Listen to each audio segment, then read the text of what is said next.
Good morning. My name is Iti Pandey and I'm a civil servant from 1996 exam batch. Today we are going to discuss about the environments. Two things which I want to mention as we progress into the class. First, I will tell you briefly about myself towards the end of the class because that's not really important. The more important part is that I will be taking all your questions, all your queries towards the end. We are right now trying to understand from where the entire question paper and syllabus of the third paper for UPSC main exams is going to come. So environment is part of the third paper. It started in 2013 after the second option was removed. The third paper includes economics, it includes agriculture, it includes environment, and it also includes security. The overall two subjects which are the basis of this paper are economics and geography. So far as the environment part is concerned, without a basic understanding of geography, it is not possible to attempt the paper on environment. Reason being, most of the papers and most of the topics in the environment are being covered by geography. For example, climate is an essential part of geography. तो आप physical features पढ़ते हैं, physical features के बाद आप relief पढ़ते हैं. Relief में आपका climate पूरी तरह से आता है, किस तरह से physical features आपके climate को affect करते हैं. After that you learn about vegetation. How does a vegetation cover over a period of time give rise to basic biological and physical structures? Another part of geography. फिर हम जिस तरह से management करते हैं, जिस तरह से स्ट्रक्चर्स बनाते हैं, उनका क्या इफेक्ट होता है हमारे टेरेन पर, हमारे फिजिकल जो हमारे पास लैंडमार्क्स है उनके ऊपर किस तरह का असर होता है, वो भी हमें पता चलता है. So before we go into the details of the syllabus, let me first tell you that you should have a basic understanding of geography. तो अगर आप भारत की बात करेंगे, जो कि ज़्यादा करके इस पेपर में भारत से इसके संदर्भ में बात की जाती है, तो आपको भारत के फिजिकल फीचर्स और पॉलिटिकल मैप दोनों का आइडिया होना चाहिए. अगर आपके पास इसमें कोई कमी हो तो आप सवाल का जवाब ठीक से नहीं दे पाएंगे. जैसे कि India is known as a subcontinent. Why is it known as a subcontinent and why not a country? Because you find all the features of a continent in the country itself. तो आपके पास coastal areas हैं, कई countries सिर्फ coastal areas से determine होती है. जैसे आपकी Mediterranean type of climate है, तो आप देखते हैं there are countries like Italy, there are countries like France, which have only a Mediterranean type of climate being determined by the sea. But India के पास बहुत broad coastal areas हैं, both in the west part of the country as well as in the south part of the country, जो कि आपको आप कहते हैं कि कोंकण रीजन है आपका, जिस तरह से महाराष्ट्र के बॉर्डर पर, और फिर आपके पास केरला का कोरोमंडल कोस्ट है.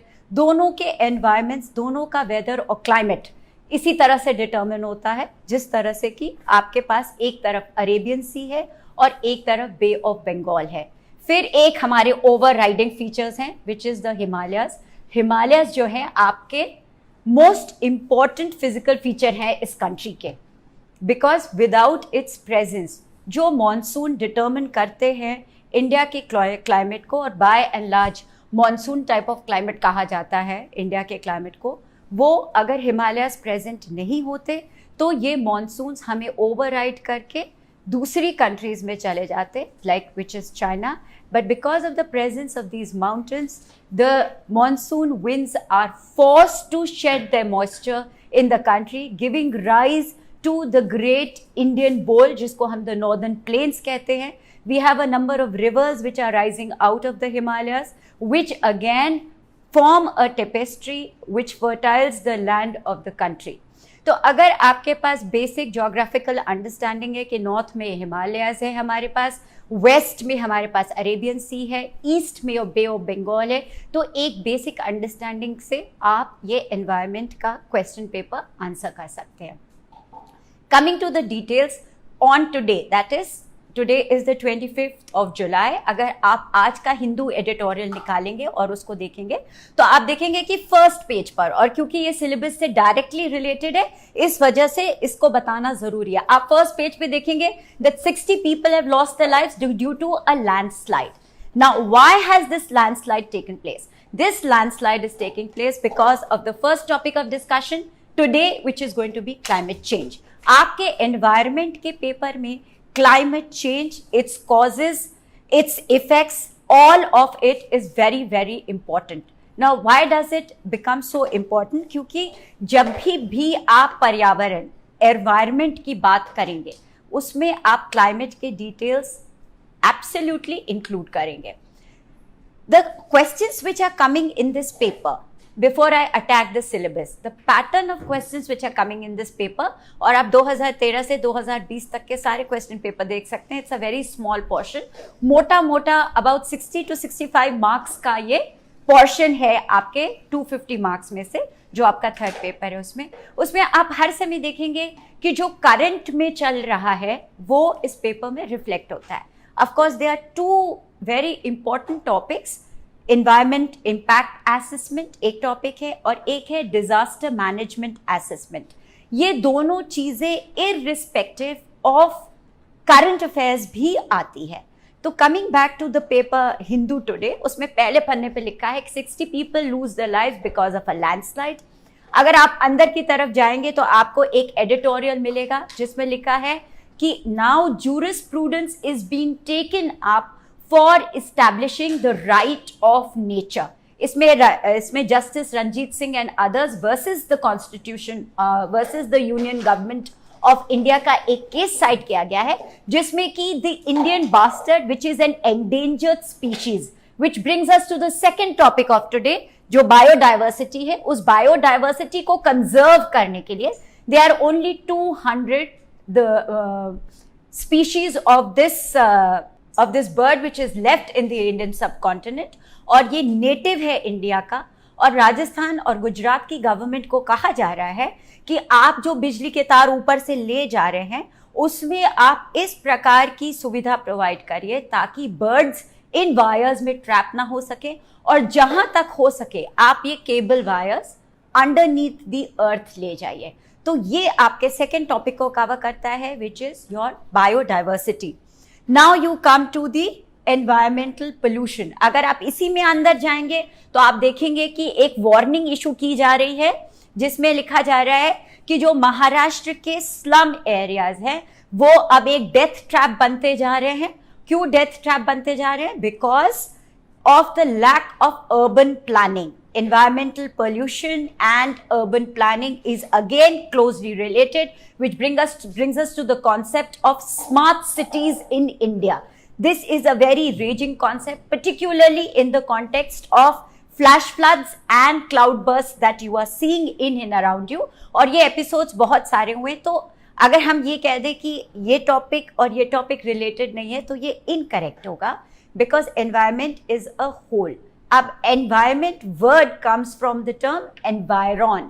environ is a French word। इसका मतलब क्या होता है? इसका मतलब कि आपकी जो सराउंडिंग्स हैं उनको आपका environment माना जाता है। जैसे अभी आप हम इलाहाबाद विश्वविद्यालय के पेज से आपको पढ़ा रहे हैं, तो आप अगर स्टूडेंट हैं तो इलाहाबाद यूनिवर्सिटी आपकी एनवायरनमेंट हो गई, उसका कैंपस आपका एनवायरनमेंट हो गया, आपकी यूनिवर्सिटी रोड आपका एनवायरनमेंट हो गया एज ए स्टूडेंट। आपके जितने हॉस्टल्स हैं, वेदर इट्स एएनजा और Hindu hostel, irrespective of the women's faculty, ये सब आपके एनवायरनमेंट का एक हिस्सा हुए। तो ये एनवायरनमेंट आपके बिहेवियर को डिटर्मिन करता है और आपका बिहेवियर भी एनवायरनमेंट को डिटर्मिन करता है। तो आप लोग दोनों एक सिम्बियोटिक रिलेशनशिप में है। ये सिम्बियोटिक रिलेशनशिप आप बायोडाइवर्सिटी में देखते हैं। क्लाइमेट बेसिकली आपके रेनफॉल के पैटर्न को, आपके टेम्परेचर के पैटर्न को के बारे में आपसे सवाल पूछेगा। So you have heard the concept of global warming, you have heard the concept of greenhouse gases.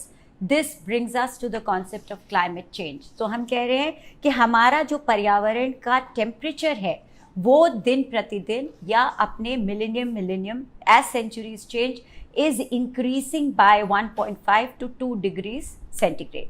और जब हम आपसे क्लाउड बर्स्ट की बात करेंगे तो हम आपको बताएंगे कि ये जो क्लाउड बर्स्ट से और ये जो पैटर्न ऑफ रेनफॉल हो रहा है, इससे हमारा जो सरफेस टेम्परेचर वो किस प्रकार से एक दूसरे को प्रभावित कर रहा है, वो इस बात को डिटरमिन करेगा। इस वजह से we will first take the topic of climate change, go into the series of what all which is there, and then go to the concept of biodiversity. So climate change will include rising temperatures, greenhouse gases. I have taken pollution separately, but pollution is also, although pollution is man-made, but it will come as a part of climate change. कभी कभी आपसे पूछ लिया जाता है कि यहाँ पे के पर्यावरण में आप बदलाव क्यों देखेंगे? तो बदलाव किसी भी फैक्ट्री के ऑनसेट से, because of a mining project, because of dredging, because of a glacier movement, किसी वजह से पोल्यूशन के कारण कहीं का पर्यावरण बदल रहा है, तो वहाँ पे climate change and pollution will interact with each other. You come to the concept of biodiversity. Biodiversity का मतलब क्या है कि कितने प्रकार के स्पीशीज आपके 1 स्क्वायर मीटर एरिया में आपको मिलते हैं।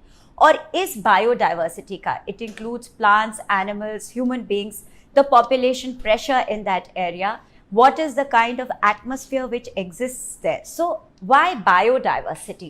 Because जो हमारा living portion है, जहाँ पर आपका lithosphere which is the earth, जो आपका atmosphere है which is the air, and जो आपका hydrosphere है which is water, ये दोनों जहाँ पे 3 एक साथ मिलते हैं, जहाँ life possible है, उसको बायोस्फीयर कहते हैं। अगर आप एक वेन डायग्राम ड्रॉ करेंगे, जो इंटरसेक्शन का पॉइंट होता है उसको आप बायोस्फीयर कहेंगे। This is the only living area which is available for human habitation. So the biosphere is your most important area for concentration so far as environment is concerned. अब इस biosphere में जब changes आते हैं due to XYZ reasons, due to any external or internal factors, normally the external factors influence the internal factors. So if for example there is a glacial meltdown, so you see the Himalayas are melting very fast. आप Iceland जाइए, Iceland के glaciers बहुत ज़्यादा तेज़ी से melt कर रहे हैं। क्यों? बिकॉज ऑफ राइजिंग टेम्परेचर्स क्यों राइज कर रहे हैं? बिकॉज ऑफ ग्लोबल वार्मिंग क्यों हो रही है? Because of chlorofluorocarbons. Now you see you have set of chlorofluorocarbons कहाँ से आए हैं? Due to human consumption. आप अपनी लाइफ को इजी बनाना चाहते हैं इसलिए आप एसी यूज करते हैं। You want to feel better इसलिए आप स्प्रेज यूज करते हैं। जितने भी आप डिओड्रेंट्स यूज करते हैं, जितने भी आपने स्प्रेज यूज किए, all of them are using CFCs. Now CFC is the major pollutant of the ozone layer. The ozone layer is the layer of oxygen which is O3, which prevents us from getting the harmful effects and ultraviolet rays of the sun. बहुत basic सी चीज है, 4th class से आप geography की syllabus में इस बात को पढ़ते आ रहे हैं, पर जब आप इसका एप्लीकेशन देखेंगे तब आप एनवायरमेंट के सवाल का जवाब देते रहेंगे। Now we come to the third part, environmental pollution. इसमें आप एयर पोल्यूशन, वाटर पोल्यूशन, जो आपका प्लास्टिक है उससे जो आपके सॉइल का डिग्रेडेशन हो रहा है, आपका रैपिड प्रेसिपिटेशन से, because of the buildings, the structure, the urban cities जो हम बना रहे हैं, उससे आप कितने ज़्यादा नेचुरल जो वाटर के रिसोर्सेज हैं या जो हमारी नेचुरल लेक्स हैं, सीज हैं, उसमें इतना ज़्यादा पोल्यूशन हो रहा है, हमारा सॉइल पोल्यूट हो रहा है because of excessive human activity. तो आप देखते हैं कि वो मस्ट हैव, अभी recently there was a lot of talk of sand dredging in coastal areas. Then we have so many of these hydroelectric projects which are coming up in mountainous regions. जब ये hydroelectric projects हमारे mountainous regions में बनाए जा रहे हैं तो वहाँ एक excessive type की mining की जा रही है which is not good for the young mountains. The Himalayas are a fold mountain. आप ये इस बात को जानते होंगे, और ये one of the youngest mountain ranges in the world है। इसमें बहुत सारे changes आ रहे हैं। So there is faulting, there is folding. Himalayas are a fold mountain. तो अगर folding के बाद faulting होती है which takes place due to earthquakes in the region, तो ये सारी जो compound होती है issues, they start with human activity and human activity and its interference results in pollution of the environment. तो कभी कभी आपको डायरेक्ट क्वेश्चन आता है, जैसे कि आप एक जगह, मेरे ख्याल से इन 2020 ओनली और in 2019 there is a question on clean air, and आप किस प्रकार से क्लीन एयर सिस्टम्स इस्टेब्लिश करते हैं. Then there is a whole concept of green energy. So everywhere, just like all other questions, because I want to take away that fear of the environment from inside all of you.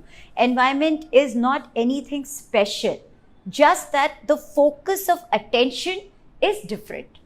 आप वही शायद सारे सवाल पहले भी 2013 के पहले भी जवाब देते होंगे, बट एक ज्योग्राफी के कॉन्टेक्स्ट में, एक ज्योग्राफिकल कॉन्टेक्स्ट में देते होंगे. बट अभी आप ये सारे जवाब एनवायरनमेंट के रिलेशनशिप में दे रहे हैं, जहां कि आप अवेयर हैं कि ये आपकी सराउंडिंग्स हैं, और इस सराउंडिंग में अगर आप एक्स एक्टिविटी करते हैं, जैसे कि आप माइनिंग करते हैं, जैसे कि आप ड्रेजिंग करते हैं, या फॉर एग्जांपल आप हाइड्रो इलेक्ट्रिक प्रोजेक्ट लगाते हैं, या कोई आप इंडस्ट्री इस्टेब्लिश करते हैं, जैसे for example cement industry is considered one of the biggest pollutants of the environment, but can we stop the use of cement?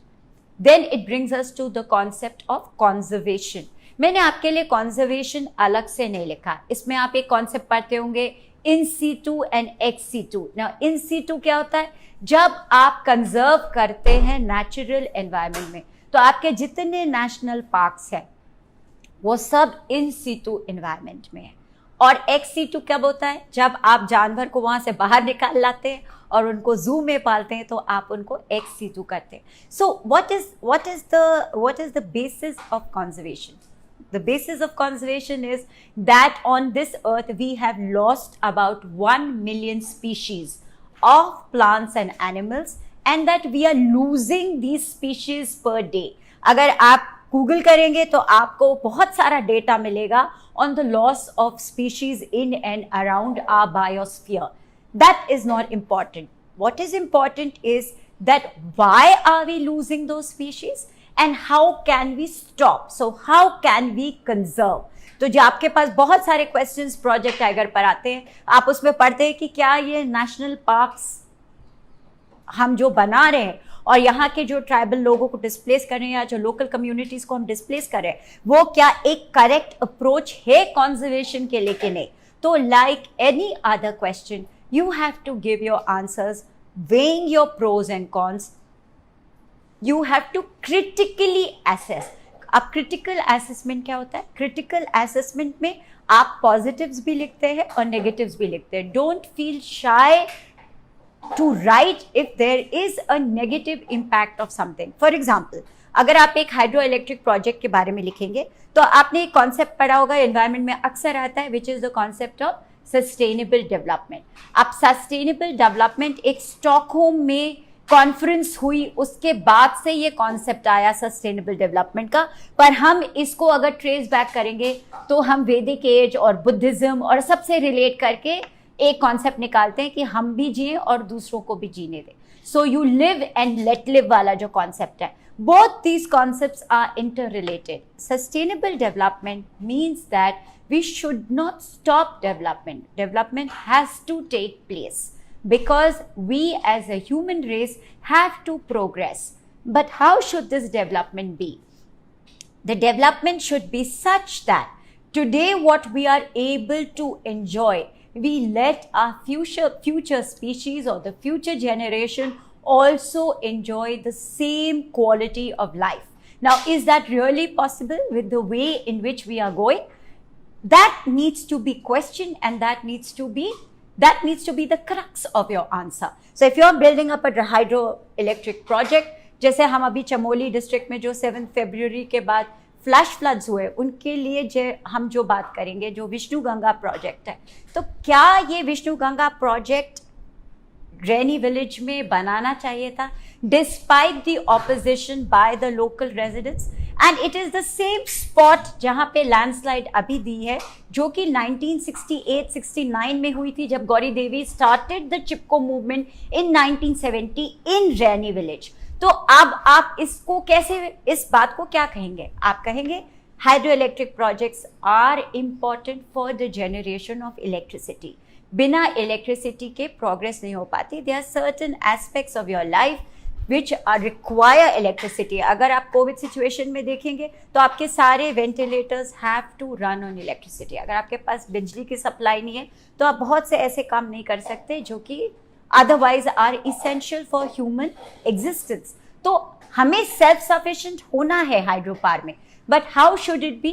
We shouldn't take big multi mega hydroelectric projects for these regions. Why? Because these hills are young hills. इसमें अभी भी faulting हो रही है, अभी भी folding चल रही है. There is seismic activity, which means earthquakes are still there at the ground level. Underneath the ground, there is a lot of molten lava which is ready, which is there, which is causing these movements. तो इस तरह के flux situation में हमें mining बिल्कुल नहीं करनी चाहिए. हालांकि जो हाई कोर्ट था उत्तराखंड का उसने कहा भी कि mining activity should completely be stop, but नहीं हुआ. So when we talk of sustainable development we have to see कि how much megawatt of power is actually required for local consumption, how much are we giving it away to the private sector just to make profits, and ultimately what is the cut-off point between development and sustainable development and our survival? That is the basic question which you are going to be repeatedly asked in the environment paper. Now we come to the concept of environmental impact assessment. और जैसे हर चीज़ भारत में बाहर से import करके लाई गई है क्योंकि हमें अपनी सभ्यता के बारे में कोई ज्ञान नहीं है, वैसे ही environmental impact assessment एक वेस्टर्न कॉन्सेप्ट है और एक नीपा करके लॉ बना यूएसए में 1970 में. आप भी इसके बारे में पढ़ सकते हैं. तो what is this? National environment protection act बनाया यूएसए ने. बट अगर आप हिस्ट्री पढ़ेंगे एनवायरमेंटल इम्पैक्ट असेसमेंट की, the first time this concept was used by Canada जब वो अपने प्रोजेक्ट्स बना रहा था. And if you look eight Canada you see that there is a high rise in temperature and a lot of melting of snow caps in and around the Alaska region and in and around Canada. So environmental impact assessment में क्योंकि there is a lot of mining in Canada being done, so they wanted to protect the environment. It is a very positive approach. अब environmental impact assessment का question 2020 में क्यों आया? क्योंकि जो हमारा 2006 की पॉलिसी थी EIA की, उसमें गवर्नमेंट एक चेंज ला रही है. तो ये चेंज पर अभी फीडबैक डिस्कशन चल रहा है. It almost this environmental impact assessment of 2020 has almost done away with everything which was there in 2006. It is very anti-environment if you really go into the pros and cons of it. So you have to read that act in detail. अभी इसमें discussion चल रहा है, शायद इस वजह से आपसे ये सवाल 2020 में पूछा गया. But environmental impact assessment, as we progress and we become a signatory to the Paris Agreement and जो UNCTAD की रिपोर्ट है, जितना ज़्यादा हम अपने कार्बन फुटप्रिंट्स को कवर करना चाहेंगे और जितना ज़्यादा हम लेवरेज करना चाहते हैं कि we are not a big polluting country as compare to the developed nations, हमारे लिए EIA की रिपोर्ट बहुत इंपॉर्टेंट हो जाएगी. Why is EIA as a concept being used by India? It's not because we have become very conscious about the environment. This is just to give you an understanding. अगर आप कोई भी world bank या IMF funding के लिए जाएंगे अपने किसी भी प्रोजेक्ट के लिए, लाइक फॉर एग्जाम्पल आपने देखा है कि मुंबई अर्बन ट्रांसपोर्ट सिस्टम बन रहा है, ऐसे ही नागपुर में ट्रांसपोर्ट सिस्टम बन रहा है, Lucknow, even Gujarat, Surat, Ahmedabad, all these cities, जितनी आपकी मेगा सिटीज है उसमें ये अर्बन डेवलपमेंट के प्रोजेक्ट्स आ रहे हैं. Most of them are world bank funded. When you go with a project report, if you do not have a report on an EIA as a part of your project will not be considered. So these are the guidelines of the funding communities, of the funding bodies of the world which require. It is a UNO mandate to have this kind of a report in your projects, and that is why this becomes very important. Now we come to your disaster management. अगर आज की report पढ़ेंगे, जो पहला वाला आपका concept है, जो मैंने जैसे आपको कहा कि न्यूज़पेपर में आपको क्लाइमेट चेंज भी मिल रहा है, आपको बायोडाइवर्सिटी भी मिल रही है, आपको अर्बन प्लानिंग पोल्यूशन भी मिल रहा है, और आपको डिजास्टर मैनेजमेंट भी मिल रहा है। कैसे मिल रहा है? कहा कि जब लैंडस्लाइड हुई तो विदर्भ रीजन में जो आपकी डिजास्टर मैनेजमेंट रेस्क्यू फोर्सेस हैं, जिसको हम कहते हैं DMFS, ये जो रेस्क्यू फोर्सेस हैं आपकी, ये टाइम पे नहीं पहुंच पाई because of the landslide. So what is disaster management? Why is it such an important concept? So disaster management task force जो आपकी है, या जो डिजास्टर मैनेजमेंट आपका असेसमेंट है, ये इसेंशियल हो जाता है because not only of the forces of nature, like for example floods होते हैं आपके कहीं पर, या जैसे आपके यहाँ सुनामी आई थी, then it is a condition of disaster management. हम कोविड को एक डिजास्टर मैनेजमेंट की ये देते हैं, स्टेटस देते हैं, it's a disaster, you have to deal with it. इस सिचुएशन में आप एक इमरजेंसी डिक्लेयर करते हैं, you bring in your paramilitary forces. They are designated forces under disaster management. There is a protocol for disaster management. There are various wings of disaster management. इसकी पूरी एक booklet बनी हुई है, and disaster management as a question will keep on repeating itself. Please keep yourself updated on the latest which comes in it. Disaster management क्या होता है? जैसे फॉर एग्जांपल कहीं पे फ्लैश फ्लड्स आ गए, अब फ्लैश फ्लड्स आने के बाद to save life and property आप डिप्लॉय करते हैं, एक कंट्रोल रूम सेटअप करते हैं, और इसमें एक कॉन्सेप्ट है golden hour. Golden hour is that 1 hour after the declaration of a disaster in which you try to save as many lives as possible. कहते हैं कि अगर वो एक्चुअली तो हाफ एन आवर ही होता है, पर इसको 1 hour करके माना जाता है कि अगर आपने 1 घंटे के अंदर जितनी लाइफ सेव कर ली, वो मैक्सिमम लाइफ आपने सेव करी है, उसके बाद उतनी लाइफ सेव करना पॉसिबल नहीं हो पाता। सो it is N emergency response. That is why disaster management becomes very important. आजकल एक्सीजेंसीज बहुत सारी हो रही हैं, तो कहीं पे लैंडस्लाइड हुई, कहीं पे क्लाउड बर्स्ट हो गया, फ्लैश फ्लड्स हो गए, अर्थक्विक आ गया, सुनामी आ गई, सब जगह disaster management comes into play. अब ये आपसे क्या सवाल पूछा जाएगा कि डिज़ास्टर मैनेजमेंट एजेंसी आपकी कितनी इफेक्टिव है इस कंट्री में, इसके कौन कौन से मेन पार्ट्स हैं, what are the principles which are being followed in disaster management, how will you in a situation of a disaster deal with the exigency or the emergency which emerges at that point of time. So then disaster management becomes very important. I think they have asked you 4-5 questions on this aspect. अब मेरे ख्याल से, मेरे हिसाब से मैंने आपको मोटा मोटा कवर करके बता दिया है कि एनवायरनमेंट में आपको किस प्रकार के सवाल आने वाले हैं, उनका जवाब कैसे बनेगा, और इसमें newspaper reading becomes so very important. और ईच टॉपिक का मीनिंग क्या है? Of course there is no hard and fast rule कि सिर्फ यही आएगा।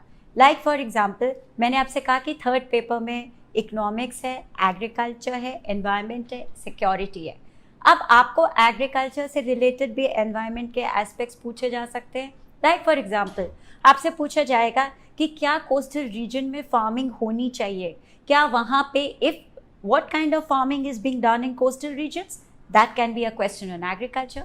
They will ask you, has this resulted in any environmental impact on the coastal region? अब आपका क्या जवाब होगा कि आपके कोस्टल रीजन में बहुत तरह के आप एग्रीकल्चर का आप बहुत सारा कल्टिवेशन करते हैं। लाइक फॉर एग्जांपल आपकी कैशू नट की पूरी फार्मिंग, आपकी कोकोनट की पूरी फार्मिंग, आपके पाम ट्रीज जो होते हैं, पाम ऑयल आप लगाते हैं, यहाँ पे बहुत तरह के आप एग्रीकल्चर वेरिड फॉर्म में कैरी आउट करते हैं। इसका रेपरकशन क्या है, एनवायरमेंटल हैजर्ड क्या है? आपने मैनग्रोव्स को पूरी तरह से शिफ्ट कर दिया है, मतलब mangroves are on the verge of extinction. Now why are mangroves important? Mangroves are important because their roots breathe through the water. तो जो वाटर बॉडीज है उसकी ऑक्सीजन जो सप्लाई है वो इन हाइड्रोग्राफिक प्लांट्स के से आती है. तो mangroves not only hold the soil together, they prevent the salinity of water. A saline water where the salt content becomes very high, it becomes very difficult for human consumption. उससे बहुत सारी diseases भी होती हैं. तो अगर आपको एक सवाल एग्रीकल्चर पे आया और दूसरा एनवायरमेंट पे आया तो आपको दोनों को जोड़ करके जवाब देने को आना चाहिए. इस वजह से both are part of the third chapter. तो if I am saying that this is the syllabus, I do not mean only this, it can include more. जैसे आपका जल शक्ति मिशन है. जल शक्ति मिशन पे गवर्नमेंट ऑफ इंडिया ने कितने पैसे खर्च किए? Economics, it's a question of economics. जल शक्ति मिशन आपको कहां कहां पर जरूरी हो रहा है, ये कौन सी गवर्नमेंट की स्कीम है जिसके अंदर जल शक्ति मिशन लिया जा रहा है? So you have the Mahatma Gandhi national rural employment guarantee act, जिसके अंदर ये सारी स्कीम्स जल शक्ति मिशन की ली गई हैं और उसका अब क्या रिजल्ट हो रहा है एनवायरमेंट पर. सो व्हाट हैज बेसिकली मेनेग्रा डन? अगर आप जो है नेशनल रूरल एम्प्लॉयमेंट प्रोग्राम को देखेंगे तो जितनी भी आपने वर्क लिए हैं for Jal Shakti mission, like for example construction of ponds, like construction of bandhs, construction of water boundaries, construction of ponds, better soil retention of water, water harvesting, ये जितने भी सारे concepts हैं, they are all related to environmental conservation. तो आपके पास मोटा मोटा एक environment है जिसकी understanding आपको geography से मिल रही है, एक उसका destruction है जो completely man-made है, और एक उसका conservation है. destruction के बाद conservation आता है जिस phase में आप अभी हैं, और इस conservation के बगैर आप एक भी सवाल का जवाब नहीं दे सकते. तो आपको सारी स्कीम्स गवर्नमेंट ऑफ इंडिया की आनी चाहिए, उसके pros and cons. When I say pros and cons, for example Jal Shakti mission अगर आप देखिए तो इसका गवर्नमेंट ऑफ इंडिया ने डैशबोर्ड बनाया. क्यों डैशबोर्ड बनाया? Because it wanted to see that by 2024 हर घर में एक नल. I think that's the slogan which the prime minister of the country had given, कि हर घर में एक नल होना चाहिए. अब नल अगर है तो पानी भी आना चाहिए. तो पानी लाने के लिए आपको कौन कौन से वर्क एंटेल करने हैं, वो किस में आ रहे हैं? वो आपके Mahatma Gandhi national rural employment guarantee programme में आ रहे हैं. So all these combined together are giving you your answer. If you miss a point somewhere then you are going to lose a mark. That's all. So what is important is that you should know how to make your linkages in an answer. You should know from where the question is coming. If there are factors, what are the factors that are giving rise to, for example, to global warming? तो factors आपके एक तरफ आ गए कि 1 2 3 4 5 इस वजह से आपकी ग्लोबल वार्मिंग हो रही है. अब गवर्नमेंट की क्या स्कीम है इसको लेकर के, वो आपकी 1 2 3 आ जानी चाहिए, एंड इसका क्या रिजल्ट है. This is how logically you will be answering the questions which come in this paper. Having said that, now let us move to the topic of today. I will be taking all your questions in the end, so don't worry, I'm not going to go anywhere. I'll try to keep this short because I'm right now trying to understand कि आपके पास कितनी समझ है इस paper की. Once that happens, then we can progress further. So it's a very small topic, but as we go into the details of it, you will understand that I will be going from one area to another, which might not be a part of cloudburst, might not be a part of flash flood, but it will be related to your environment. So now first and foremost, we will go to this diagram. ये बहुत बच्चों जैसा diagram आपके लिए बनाया है. I'm not very well versed with this board, तो थोड़ी सी मुझे दिक्कत आएगी इसमें आपको बताने के लिए. अब आप ये डिजास्टर मैनेजमेंट वाला पार्ट भूल जाइए. अब you come to the map of India. This is basically a physical contour कि यहाँ आपके पास अरेबियन सी है, यहाँ आपके पास बे ऑफ बंगाल है, ये आपका इंडियन ओशन है और ये हिमालयस है. Why is it important? क्योंकि इसके बगैर आपको मानसून रेन मिलेगी ही नहीं. अगर आपके पास ये हिमालयस नहीं है, ये दोनों आपके पास टोपोग्राफी नहीं है, और यहाँ पे ऑफ कोर्स गैरो खासी जंतिया हिल्स है जो कि is responsible for the entire rainfall in the north east region. Now what has happened as a result of, just to give you a brief idea of the geography before we come to cloudburst. Basic क्या होता है? Rainfall होती है. अब rainfall कैसे होती है? Rainfall is water vapor rising up, getting cool, forming droplets of water, and then condensation. So first there is evaporation, then there is formation of clouds, there is a saturation, and then condensation. ये basically rainfall होती है.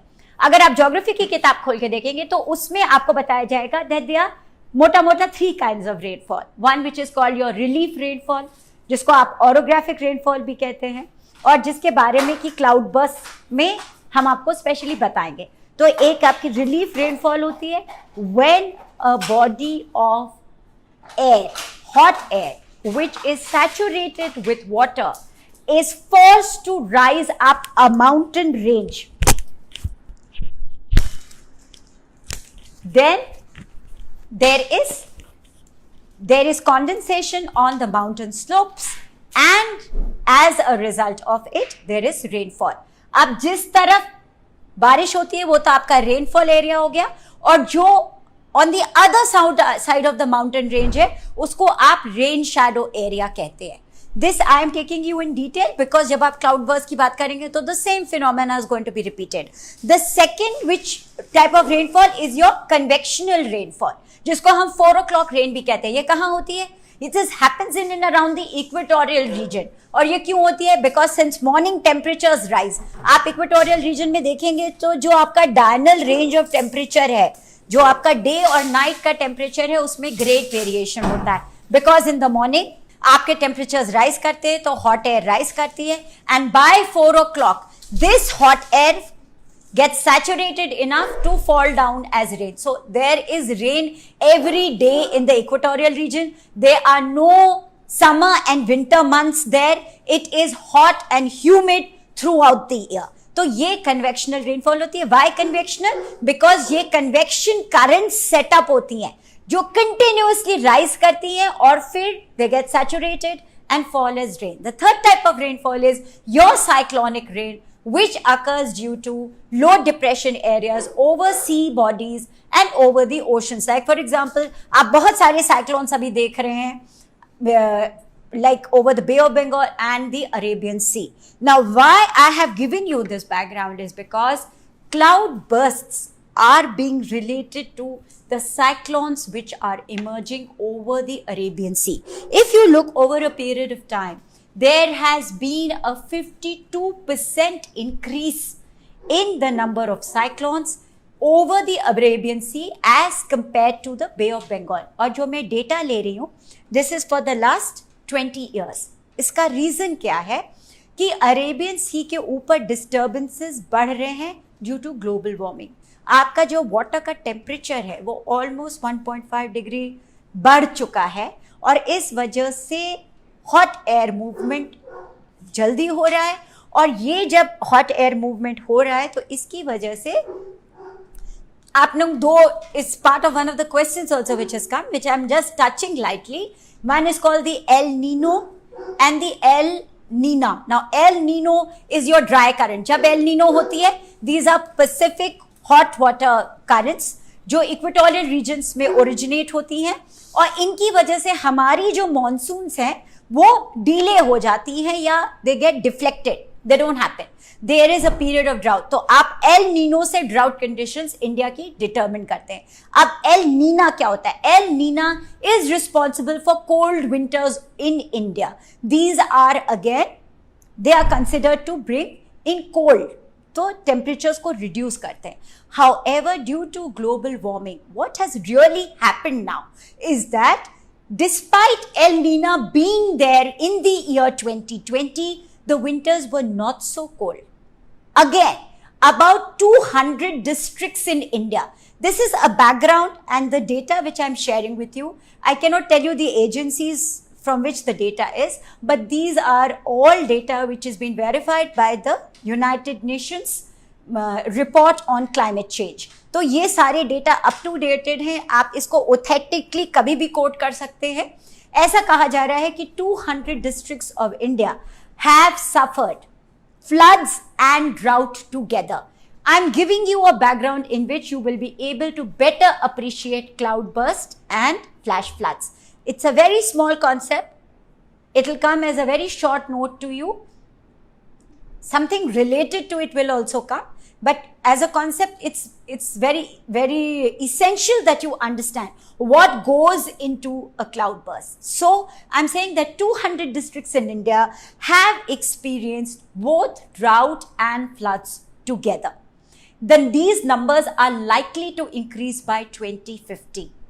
ऐसा भी कहा जा रहा है कि अभी at present in 2021 about 7% of the world's population, which is 3.6 billion people, are deprived of water at least once in a month. They face what is called water stress, मतलब drought like situation हो जाती है.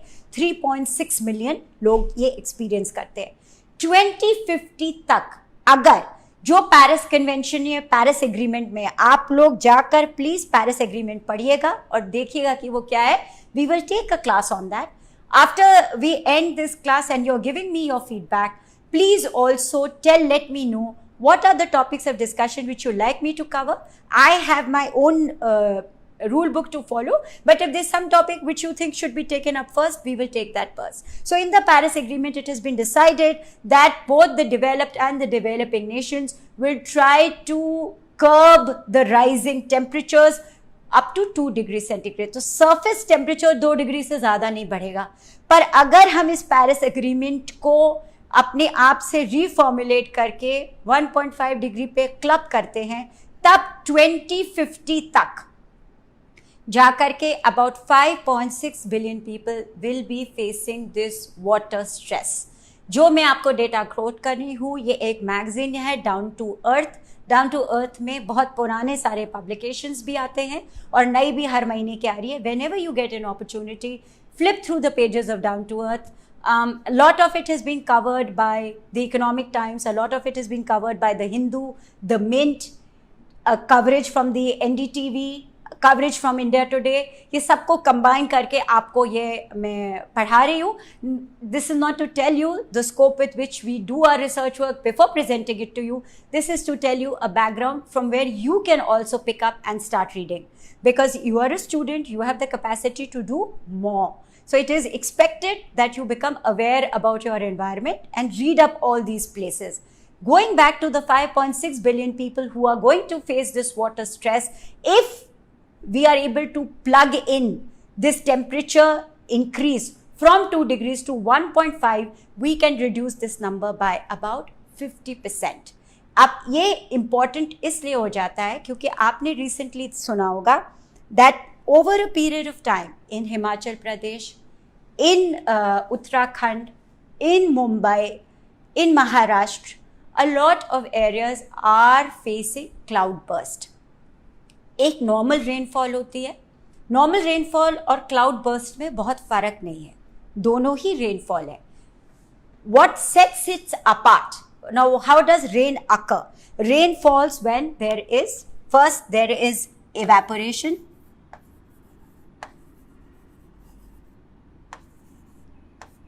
उसके बाद evaporation के बाद आपका आता है सैचुरेशन, और उसके बाद होता है आपका condensation.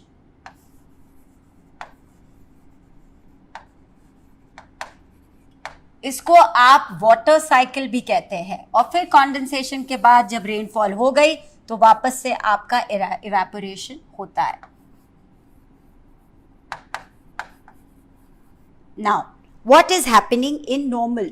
This is the normal cause.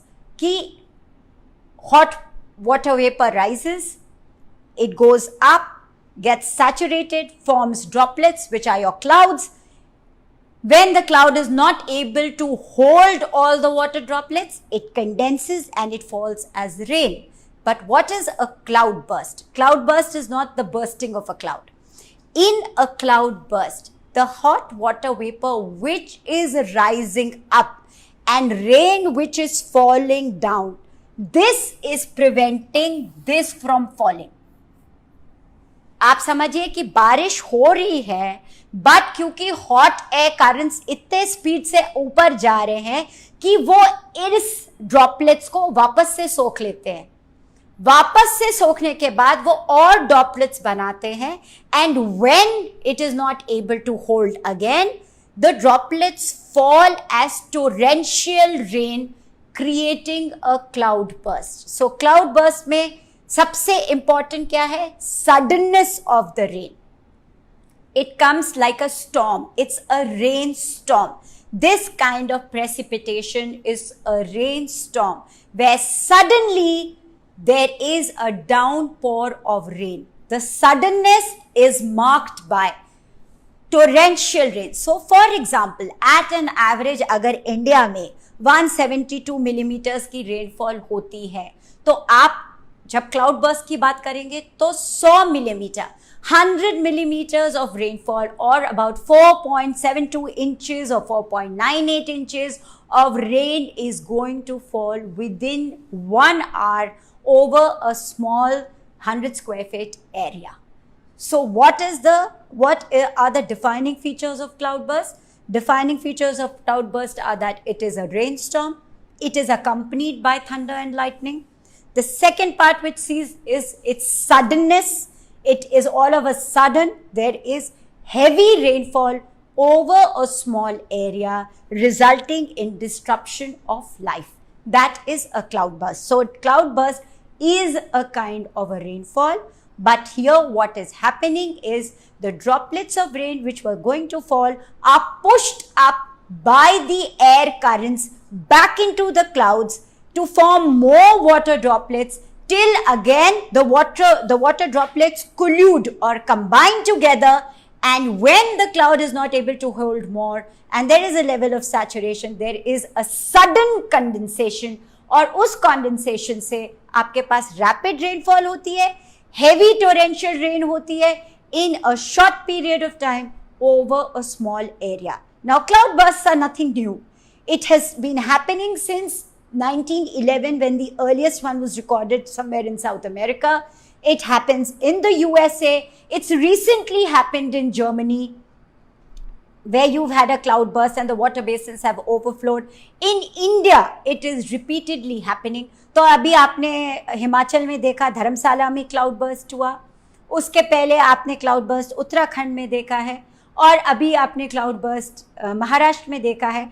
तो ये जो क्लाउड बर्स्ट की प्रक्रिया बढ़ती जा रही है is because of global warming, is because of the origination of cyclones over the Arabian sea, जिस वजह से मूवमेंट ऑफ एयर करंट्स, जो एयर करंट्स इंडिया अब एक्सपीरियंस कर रहा है उसमें ज़्यादा मॉइस्चर है, और फिर जब क्लाउड बर्स्ट होता है तो ये काइंड ऑफ रेनफॉल होती है, which is your orographic topography, जहाँ पर यहाँ से, for example, I told you over here, it becomes easier to understand if you're, because you're looking at Maharashtra right now. I told you in today's paper it's written, Vidarbha normally comes in the rain shadow area. If you look at the orographic rainfall, Vidarbha region comes in the rain shadow area. यहाँ बहुत तेज sugar cane की farming इसीलिए की जाती है क्योंकि पानी कम है, but the soil is very rich. तो आप यहाँ पर बहुत सारे आपके पास मल्टीपर्पज प्रोजेक्ट्स हैं जिसके थ्रू आप वाटर हार्वेस्टिंग करते हैं. So in this area, these are your water-laid hot air currents. Because of a lot of cyclone activity here, you see that these air moistures are being carried in excess. They strike your western ghats. ये आपके western ghats हैं, आपकी सहायदरी range है, ये western Ghats को strike करते हैं, ये यहाँ पे रेनफॉल करते हैं, और जैसे जैसे अंदर जाते जाते हैं ये रेनफॉल कम होती जाती है. उसी प्रकार से आपके यहाँ पर जब क्लाउड बर्स्ट होता है तो क्लाउड बर्स्ट डेजर्ट एरिया में होगा या माउंटेनस रीजन में होगा या एकदम अर्बन एरिया में होगा, because of the urban type of planning जो हो रही है, जहाँ पे कि अभी रेन वाटर किसी भी प्रकार से आपके हार्डन सरफेस में एब्जॉर्ब नहीं हो पाता. जब उस तरह का क्लाउड बर्स्ट होता है तो आपके फ्लैश फ्लड होते हैं. So again hot air is rising. There is normal rainfall which will be your relief, your orographic rainfall, but that is not happening because of the rising temperatures. ये यहाँ जाके normal rainfall को रोक दे रहा है, रोक के जो आपकी droplets है उनको cloud में push back करता है, और उसके बाद droplets collude होकर के जब गिरती हैं तो you have the phenomena of cloud burst. cloudburst has been increasing in the mountainous region due to human activity. Now, there is a variation in two concepts. One, there is a cloudburst, and one, there is a glacial burst. Glacial bursts are very common in places like Canada. They're very common in Iceland, but they become common in the Himalayan region due to global warming. Now, glaciers in and around your Uttarakhand region have become very, very prominent. अभी आपने 7th February को जो चमोली का पूरा episode हुआ, now how did this happen? There was a glacier in the high mountain ranges, और वो glacier suddenly break off करा. Now when that glacier broke off, it started coming down, carrying the debris with it.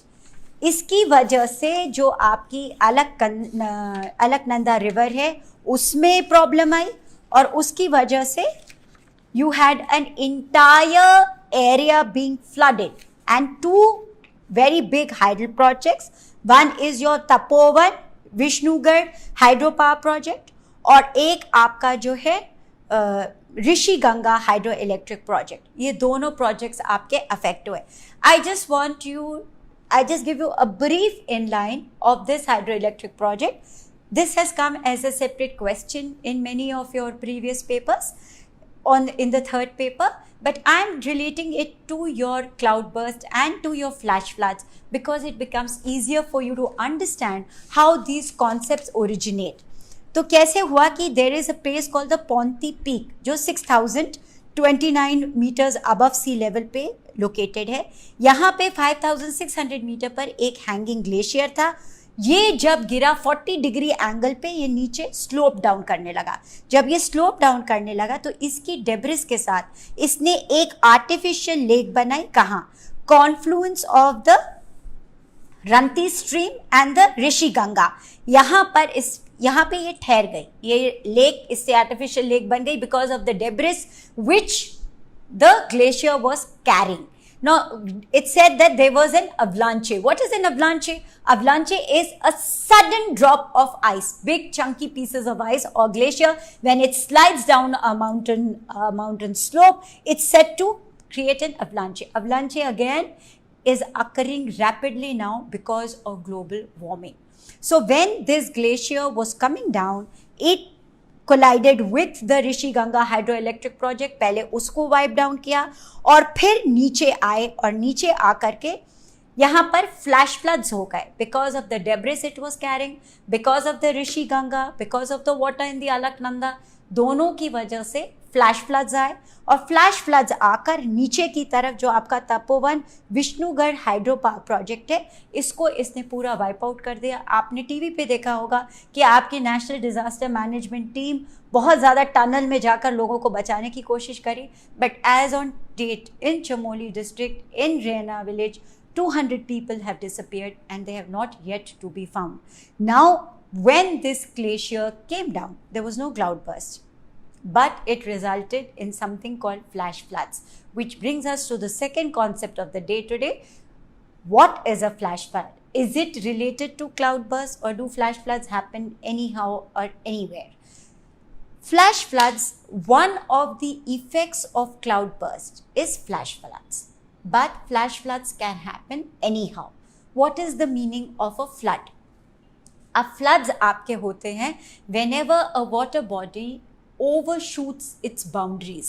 तो कोई river है वो swell कर गई तो भी फ्लड्स होते हैं आपके.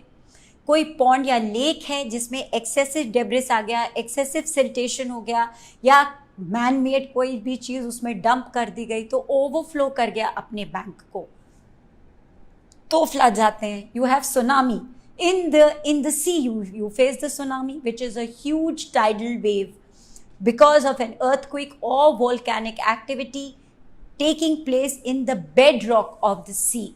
So when that happens, you also have floods. So floods can be fluvial floods, they can be coastal floods, they can be pluvial floods. So when they are fluvial floods, they are normal fluvial floods.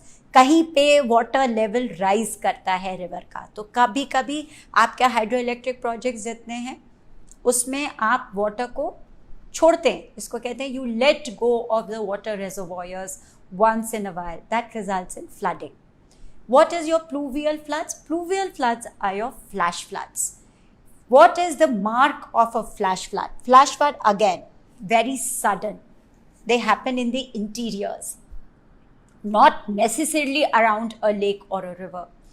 It happens due to torrential rain. So a cloud burst can cause a pluvial kind of a flash flood. Like, for example, this glacier avalanche. A glacier is coming down, offsetting the water which is present in the river, making it overflow, and the flash flood is sudden. It takes away with it all the trees and the man-made structures around it. A lot of people lose their lives. So the suddenness of it is one of the hallmarks of a flash flood. अब क्योंकि ये interiors में हो जाता है, जैसे for example अभी landslide हुई, लैंडस्लाइड पूरी की पूरी आपकी जितनी मड थी वो आपकी वाटर बॉडी में चली गई, वाटर बॉडी ओवरफ्लो हो गई, again flood like situation occurs and the roads are full of water, you are not able to move out of your homes, so it is an emergency kind of a situation. आपके train के tracks remove हो जाते हैं, highways रुक जाते हैं, ये सारी फ्लैश फ्लड्स के इफ़ेक्ट्स हो हैं. फ्लैश फ्लड कब होता है? जब टोरेंशियल रेन हो, नॉर्मल रेन भी हो, but if that rain is taking place over a long period of time, then you have normal floods. जैसे आप कहते हैं ना कि गंगा बढ़ रही हैं, आपकी बढ़ती चली जा रही है इलाहाबाद में, फिर आप कहेंगे कि पूरा रसूलाबाद भर गया है. Rasulabad is your low lying area, gets filled in first जैसे ही बारिश ज़्यादा होती है, but that's not a flash flood. A flash flood will happen when there is a sudden downpour like a cloud burst, or due to a meltdown, or due to excessive salination, sedimentation in a water body. There is an overflow of water and the water does not find a way to drain itself. So flash floods are the repercussions of an urban environment, or what we call a carpeted or created environment. अब यहाँ पर क्या है, आपके पास सिर्फ concrete grounds हैं. Most of the mud ground is gone. You do not have fields which are able to soak in the water because of the excessive use of fertilizers. You have offset the cycle. जैसे आपने एक concept है, अगर आप syllabus देखेंगे इसमें pollution में, तो एक है आपका डेजर्टिफिकेशन, उसी के संग संग एक है टॉपिक आपका eutrophication. And what is eutrophication? Eutrophication is the normal cycle by which the soil is set. तो आपका phosphorus होगा, nitrogen fixation होगा, oxygen generation होगा. This is your eutrophication cycle. तो eutrophication cycle becomes very important. But अगर आप इतना excessive fertilizer use करेंगे तो water already जो आपके पास है वो पूरा soak in हो जाता है, फिर वाटर पर्क्यूलेशन फर्दर नहीं हो पाता. इसकी वजह से आपकी ड्राउट लाइक सिचुएशन अकर करती है, वाटर स्ट्रेस होता है, इस वजह से आपका ड्राउट बढ़ता है और एक तरफ आपके पास एक्सेसिव रेन हो रही है बट स्टिल आप उसको रिटेन नहीं कर पा रहे. इस वजह से water harvesting becomes very important. Now you see the kind of artificial conservations that we have to intake when we are growing our cities by leaps and bounds. Going back from nature, we are going towards a created environment, and when we go towards a created environment, we do not have the normal atmosphere, the normal environment, normal soil for absorption of this excessive rain.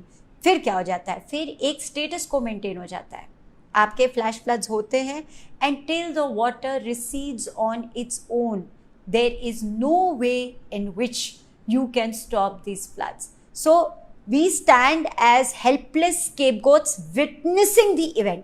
और आप हर साल बारिश के मौसम में ये देख रहे हैं बड़ी सिटीज़ में, whether it's Hyderabad, whether it's Mumbai, whether it's like low lying places like Pune right now or Kolhapur right now, ये सारी areas में landlocked situation है, ड्रेनेज सिस्टम बहुत पुअर है और कोई एफर्ट प्लानिंग में नहीं जा रहा जिससे ये एक्सेस वाटर यूटिलाइज किया जाए।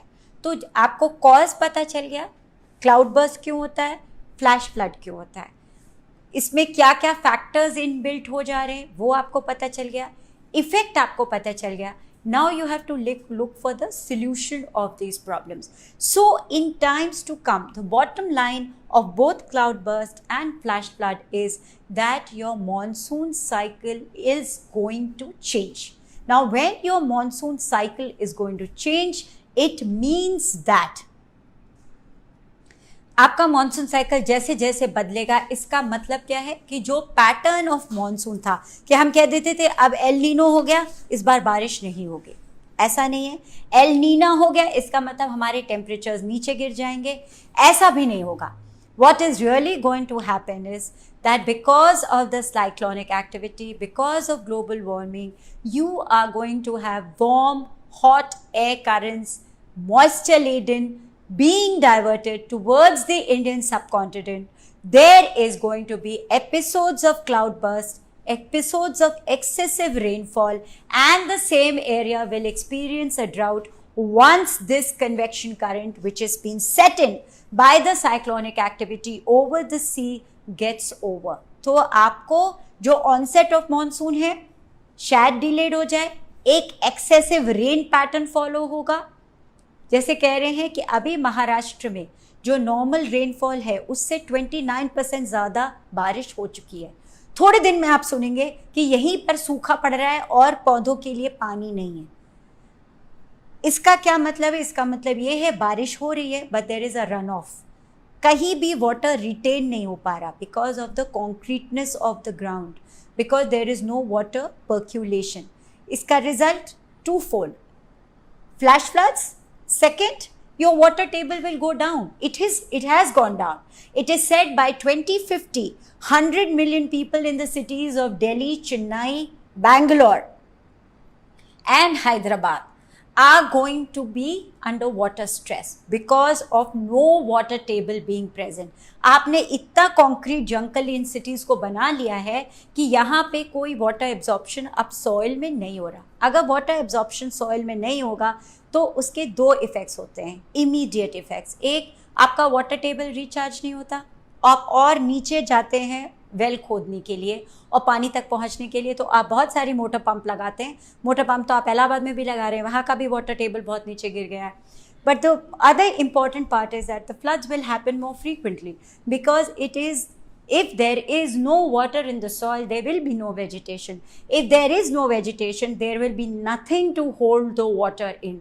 Water absorption will get reduced, your vegetation cover will get reduced, there will be excessive soil erosion, your soil will get dry, it will become a drought-like situation, and you will need water from other sources to fill in.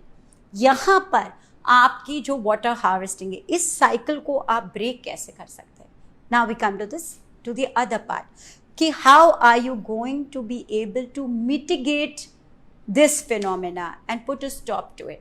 तो ठीक है, cloud burst होगा क्योंकि global warming हो रही है, but आप उस पानी को एब्जॉर्ब करने के चैनल्स बनाइए उन्हीं जगहों पर। लाइक फॉर एग्जांपल जो 5 मई को धर्मशाला में क्लाउड बर्स्ट हुआ, it is not the first time that it has happened. Ladakh has witnessed flash floods, Ladakh has witnessed cloud bursts. So you know that these are the areas जहाँ पे drainage is a problem. अगर आपको पता चल गया है कि drainage problem है तो उसको डाइवर्ट करने के लिए आपको एक ड्रेनेज सिस्टम बनाना पड़ेगा। साथ साथ अगर आप एक कॉन्क्रीट जंगल में रहना चाहते हैं, which is your city, urban development में वाटर हार्वेस्टिंग के साथ you should have structures. Why is it so incorrect to have a pond, to have a bunding system, to have contour management plans in your concrete cities? There's nothing wrong with that. आप यहाँ water harvesting करिए, यहाँ पे water retention के systems बनाइए, यहाँ पे आप नाला बनाइए जिस प्रकार से कि हम लोग वो पुराने ज़माने में जो प्योली बनाई जाती थी, जिस तरह से वाटर रिटेन किया जाता था, those same systems have to be put in place to retain the water. And simultaneously, जैसे जैसे आप वाटर हार्वेस्टिंग और ड्रेनेज सिस्टम बनाएंगे, वैसे वैसे आपको अपना वेजिटेशन कवर भी बढ़ाना है. तो फास्ट ग्रोइंग ट्रीज, आप पेड़ काटते हैं सड़क चौड़ी करने के लिए, आप बहुत सारे नेशनल हाईवेज बना रहे हैं, आप कह रहे हैं कि इंडिया की मुंबई सिटी को आप दिल्ली से कनेक्ट कर रहे हैं, आप विद इन महाराष्ट्र नागपुर बॉम्बे को कनेक्ट कर रहे हैं. No, if you look at it, it is a redundant system. Already there's a transport system which exists, which is the train system. It's healthy, it's pollution free. All right, you want to have an alternative, very good. But आप उस चक्कर में जितने पेड़ काट रहे हैं, क्या आप उस पेड़ के वीज़ा वेज दूसरे पेड़ लगा रहे हैं? आप फॉरेस्ट कवर को ख़त्म करें. फॉर एग्जांपल इन कान्हा, आप अभी माइनिंग स्टार्ट कर रहे हैं कान्हा में, और उसकी वजह से पूरे वो फॉरेस्ट वहाँ के अफेक्ट हो रहे हैं. अब कान्हा की माइनिंग इतनी ज़रूरी है या आपका पर्यावरण? That is a question they will ask you, because it is one of those big national parks which is your in situ kind of conservation, and they will ask you that is this mining being justified, and then you have to come up with an answer that यहाँ पे mining करने से पर्यावरण पर ये मुसीबत आएगी.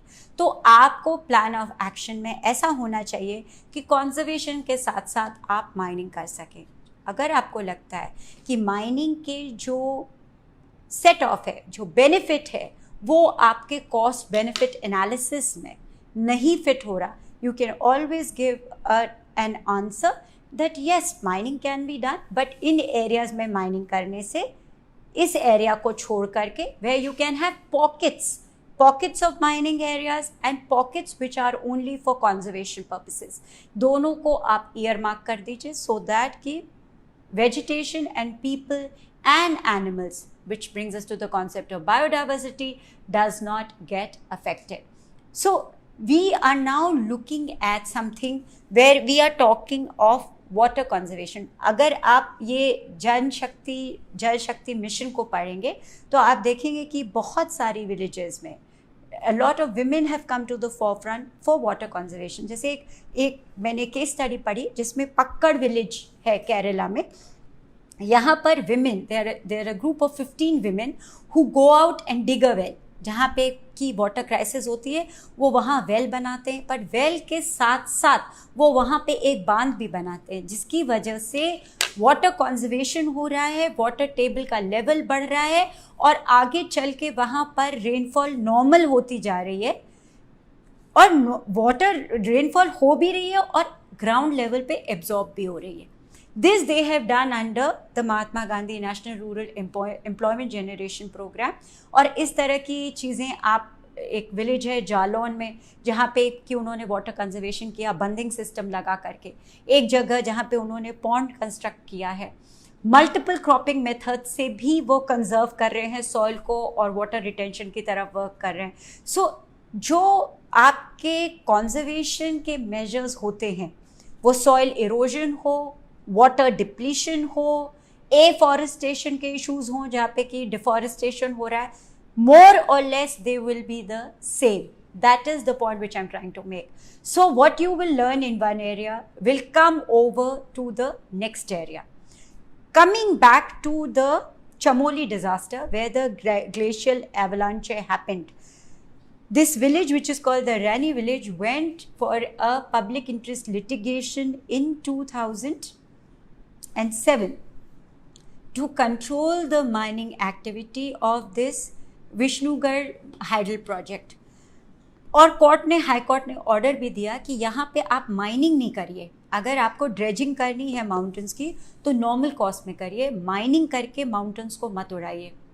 But this decision was not taken seriously by the administration, resulting in this kind of an avalanche, resulting in this kind of flash floods and loss of life.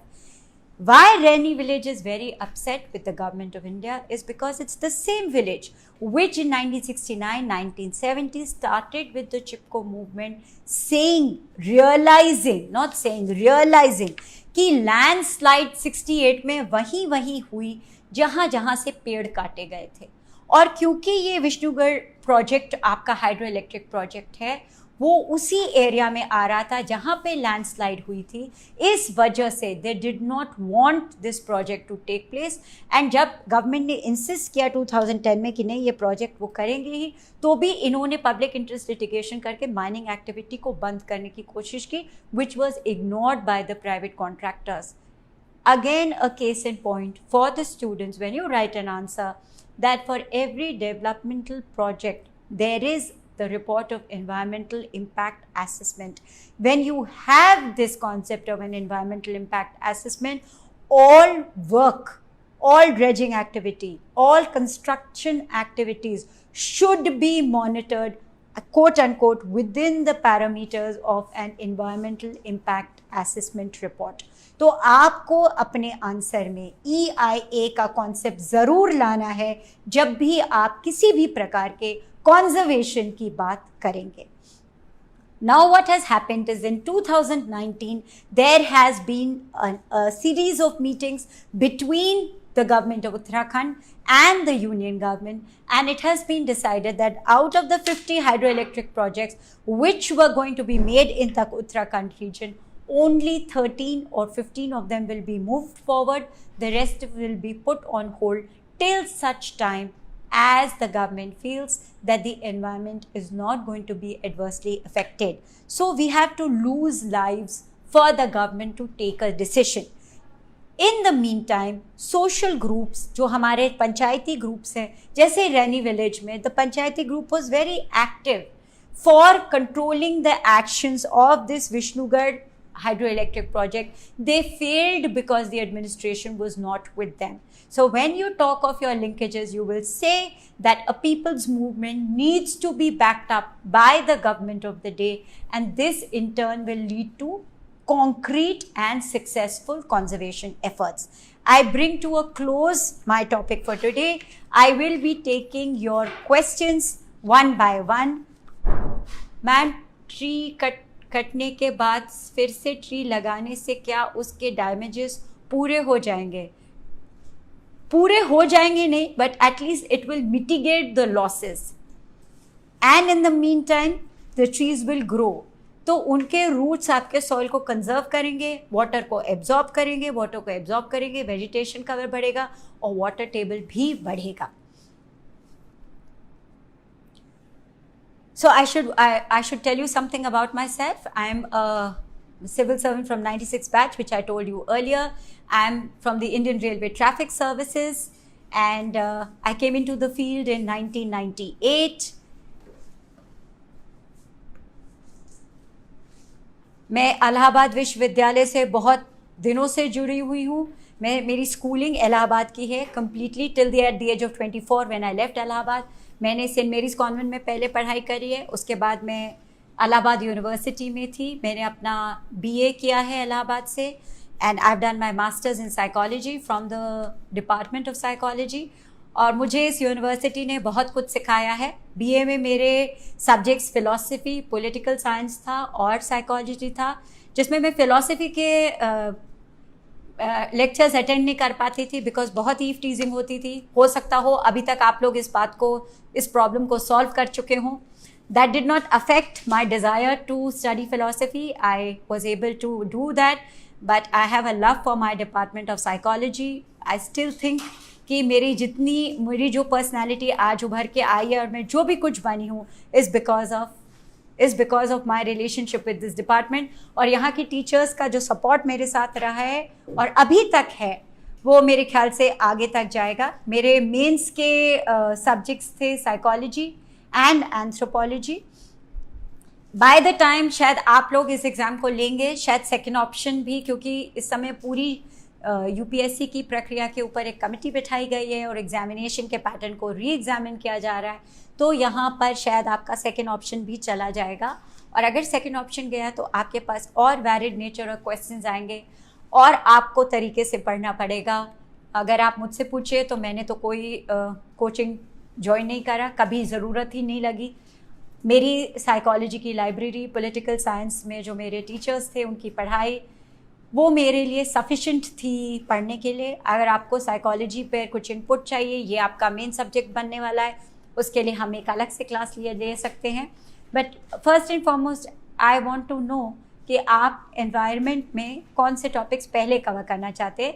Virendra has been telling me कि I should do biodiversity with you first, which I will do. Biodiversity I will do with you, and of course climate change. अगर आपका मुकुल पूछ रहे हैं कि environmental impact assessment एक hydro electric project में कैसा होगा, तो चलिए लेट्स टेक उत्तराखंड. उत्तराखंड में आपके पास जो कुमाऊं हिल्स हैं वो कच्चे माउंटेन्स माने जाते हैं. They are considered to be the youngest part of the Himalayas और they are called the lower Himalayas. अभी ये माउंटेन्स पूरी तरह बने नहीं हैं. इस वजह से जो एनवायरमेंटल इम्पैक्ट असेसमेंट रिपोर्ट होगी वो यहाँ के ग्लेशियर्स को देखते हुए, यहाँ के माउंटेन रेंज और टेरेन को देखते हुए, क्योंकि यहाँ बहुत ज़्यादा फॉल्टिंग होती है, बहुत ज़्यादा अर्थक्विक एक्टिविटी भी है, ये सब इस रिपोर्ट का पार्ट होगा. अगर मैं आपको स्पेसिफिक्स करके दूंगी तो let me come to environmental impact assessment के स्पेसिफिक्स क्या होते हैं. स्पेसिफिक्स में आपको उस एरिया का क्लाइमेट, यहाँ पे इट्स अ माउंटेन रीजन, तो summer winter range, the annual range of temperature, फिर उसका वेजिटेशन कवर, वहाँ पे किस प्रकार की माउंटेनस रेंज है, कितना डिफॉरेस्टेशन, कितना फॉरेस्ट कवर है, कितना आइडल फॉरेस्ट कवर होना चाहिए, फिर रिवर सिस्टम्स, कौन कौन सी रिवर सिस्टम है और इस प्रोजेक्ट को लाने से ये रिवर सिस्टम का क्या इम्पैक्ट होगा. That again becomes a very part of your environmental impact assessment. And what are the advantages and the disadvantages, both are part of your EIA. So somebody is saying कि मैंने बहुत सारे topics आपको एक दिन में पढ़ाए. गलत, मैंने बहुत सारे टॉपिक्स आपको पढ़ाए नहीं, मैंने आपको बहुत सारे टॉपिक्स इंट्रोड्यूस करके बताए. हर topic is a lecture in itself and every word that I have used as an introduction has its own backing. So we will be covering that later. I've just tried to give you an overview of the topics which is there. Anthropology per class लीजिए. We will take it at a later date after we have done environment. When we are going to teach you the main subjects in its whole, we will try and do that. अभी already आप general studies के इतने सारे subjects कर रहे हैं कि specific करना थोड़ा मुश्किल होगा. Thank you so much for your time. I will look at all your comments and try to give you a reply to each one of them. Thank you.